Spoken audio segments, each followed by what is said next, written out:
welcome to episode 4 of Art Making in the Time of COVID. I'm your host, Clifford Eberly, and thanks for joining me today. So last week, we left off with me on the street doing a rubbing of what said L.A. water. So I did a rubbing of the cover on the street, and now it says l.a.lover. So I changed that in this week's time.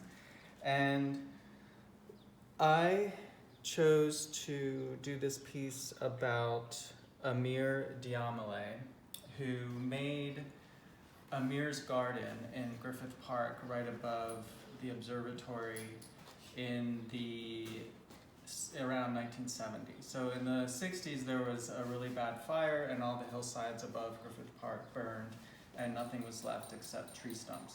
So Amir was an avid hiker, and so he approached the city and asked if he could create a shady spot of plantings for hikers.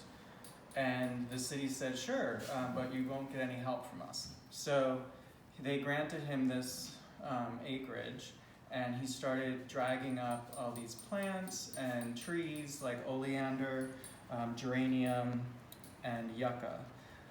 And so he planted them on the slope. And if you've been there, it's really steep. And now they have water pipes up there. But originally he had to drag all water, dig it all up. And it wasn't a perfect scenario. Like, people stole the plantings. At one point he was actually beaten by a gang of youths, but he never gave up. So I also chose to do sort of a rainbow spiral, because I think of traveling through the different neighborhoods of LA as kind of like a kaleidoscope experience where each color is kind of like a neighborhood and all of them are relative to each other and need each other. Nowadays, people think of rainbows in other ways too, but that's what my thinking was. And so he used a shovel and pick, and he died in 2003, so that's why I put that year there. And it's not quite done, but I just wanted to show you my progress.